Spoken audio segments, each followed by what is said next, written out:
Snake Eyes: G.I. Joe Origins is a brand new action film that is all about Snake Eyes, one of the most legendary G.I. Joe characters of all time. I don't have time to tell you who the G.I. Joes are if you don't know who the G.I. Joes are, but they're pretty iconic as characters, as a brand, as action figures. This film was directed by Robert Schwenke, I think that's how you say his name, and it stars Henry Golding, Andrew Koji, Iko Uwais, who else does it star? Samara Weaving. So it stars a talented cast, and like I said, this movie deals with the origins of Snake Eyes, one of G.I. Joe's most legendary characters. If you don't know who Snake Eyes is, he is the ninja that is dressed in all black, that has this mask on that covers his face at all times, and he never talks. Oh, in this movie, he talks because you have to show how he kind of got to that point, I guess, and this movie is trying to show that origin story.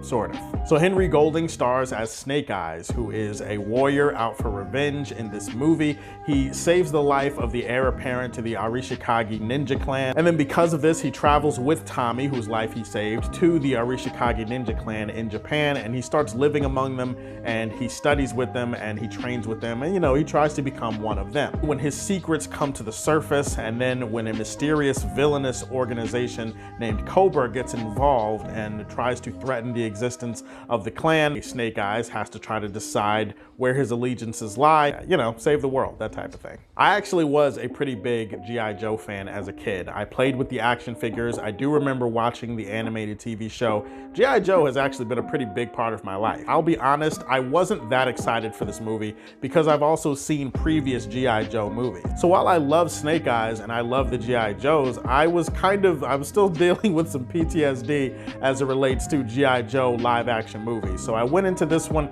kind of cautiously optimistic. I was hoping they told a good story. I was hoping it at the very least, kick some ass. I do want to single out the acting first and foremost. Henry Golding plays Snake Eyes in this movie, and I actually think he gives a really, really good performance. His character is carrying a lot of rage throughout the film. Henry Golding portrays that very well on screen. And he also has several moments in the movie that stand out from a charisma standpoint. He does lend a little bit of levity to certain scenes that I don't know if they would have had otherwise. Andrew Koji also stars in this film, and he was pretty much my favorite thing about this movie. He plays a character named Tommy, or Tommy-san, or AKA Storm Shadow, as we all know he's eventually going to become. And I loved him in this movie. I loved his performance. I loved his character. His character was easy to root for, easy to like. He was very interesting. If you haven't checked out Andrew Koji in Warrior on HBO Max or Cinemax or whatever, you're doing yourself a disservice. That show is awesome, and he's awesome, and he was awesome in this movie, and I just want to plug Warrior for a second. Season 3 coming to HBO Max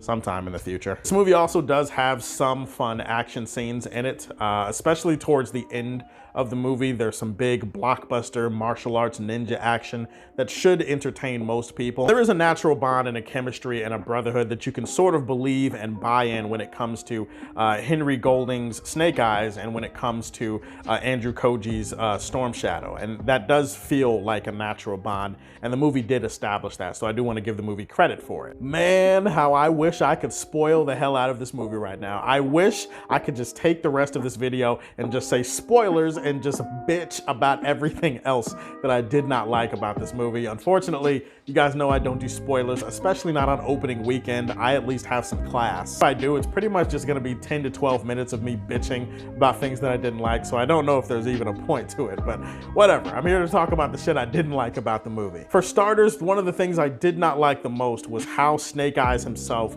was portrayed in this movie and how he's a very difficult character to root for and to get invested in. Now, as far as the changes that they made to his origin, the tweaks that they've done, listen, I'm okay with change. I'm okay with taking an origin in a new direction. As long as it's an interesting direction or a direction that serves the character, makes the character better, I'm all for that. I'm not gonna bitch about some of the changes that they made to Snake Eyes and his origins. I'm gonna bitch about the character as he was portrayed in this specific movie. I do wanna add the caveat that just because you don't like the main character doesn't mean that that's a serious flaw for the movie, as long as there are other compelling things about the character, or as long as they have an arc that turns on its head that feels earned by the end of the film. None of these things happen in the movie. Not only is he inherently unlikable and kind of an asshole for majority of the runtime, not only are other characters more compelling, more interesting, easier to root for, but by the end of the film, it does not feel earned. That's kind of my biggest issue with this version of Snake Eyes, is that by the end of the film,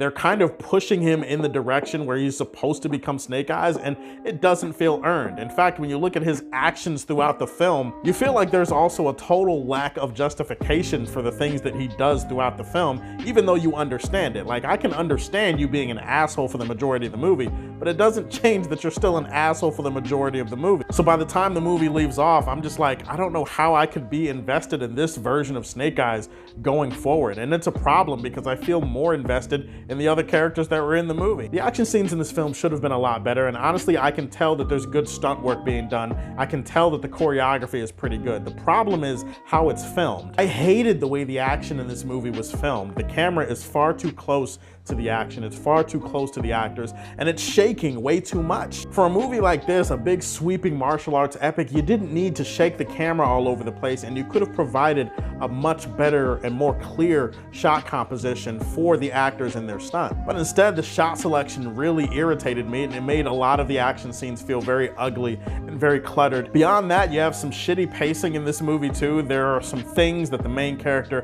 has to go through, some tests in the movie, and these tests are kind of spread out throughout the film, and they have to fill up the time in the meantime with some filler scenes. I can't spoil it. This movie made me hate what they did to Snake Eyes. I hate the way they made me feel about Snake Eyes. In the future, they could do a sequel and they could try to flesh his character out and make it feel more earned and all of that. And sure, in the future, I might revisit this review and I might change my opinion. Guys, G.I. Joe Origins was kind of a waste of time. It's a bad movie with some good parts in it. I'm gonna leave this one in Smallville. Just tell me, have you seen it? What is your favorite live action G.I. Joe movie? Put that in the comment section down below. Please like and subscribe to the Superfan Show, and if you like what you see, tell me how you feel. Stay tuned to hear more from the Man of Steel. Peace.